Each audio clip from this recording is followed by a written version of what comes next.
જય શ્રી રામ બધા મિત્રોને. તો આજ તો સવારમાં 6:30 આપણે વ્લોગ સ્ટાર્ટ કરી નાખ્યો, કેમ કે મહેશ હજી સુતા છે ત્યાં આપણે ફટાફટથી જઈને રસોઈ બનાવી નાખી. તો ભાખરીનો લોટ બાંધવા માંડ્યા, પછી ચૂલો ચાલુ કરી દીધો ને ભાખરીનો લોટ બંધાઈ ગયો, પણ ભાખરી ત્યાં રેડી થઈ ગઈ. હવે ચા મૂકી દઈશું આપણે. ચા પણ જો ચાની ભૂકી નાખી દીધી છે અને ખાંડ પણ નાખી દીધી. ત્યાં આપણે ભૂલી ગયા હતા ભાખરીમાં ઘી લગાવવાનું, તો આપણે ઘી પણ લગાવવા માંડ્યા. ઘી લગાવી નાખ્યું, પછી આપણી ચા થઈ ગઈ ત્યાં રેડી. ચા તો થઈ ગઈ, ત્યાં અહીંયા મહેશ બેસી ગયા નાસ્તો કરવા, કેમ કે મારી વગર તો એ ખાતા પણ નથી. અને જોઈ શકો છો, મેં મહેશને પૂછ્યું કેવી ચા લાગી, તેણે એમ કીધું મસ્ત ચા લાગી. પણ મેં કીધું મારી માટે તો કાઢો, મારી માટે પણ કાઢી નાખી.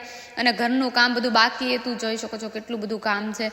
અને હું કામ કરવા માંડી ફટાફટથી. ત્યાં વાગી ગયા 11:30. ત્યાં બેસી ગઈ ચૂલે, કેમ કે આજ તો બનાવવાના હતા બબ્બે શાક, કેમ કે ગેસનો બાટલો ખાલી થઈ ગયો, આપણે ચૂલે તો બેસવું પડે ને. તો ફાઇનલી આપણે ચૂલો ચાલુ કરી દીધો છે ને ત્યાં તેલ મૂકી દીધું છે અને આપણે ભીંડો પણ નાખી દીધો ને ત્યાં જાગી ગયા મારા જેઠજી. તો જેઠજી ચા નાસ્તો કરે છે ને આપણે ચૂલે બેઠતા બહાટી ખાવાની બનાવવા માંડ્યા છીએ, જોઈ શકો છો. અને આપણે ફાઇનલી બપોરના વાગી ગયા છે 12:30 અને નાસ્તો કરવા પણ બેસી ગયા છે. અને અમારો મિની વ્લોગ અહીંયાથી પૂરો થાય છે. કેવો લાગ્યો લાઈક, કોમેન્ટ અને સબસ્ક્રાઈબ કરવાનું ભૂલતા નહીં. ચાલો ટાટા, બાય બાય.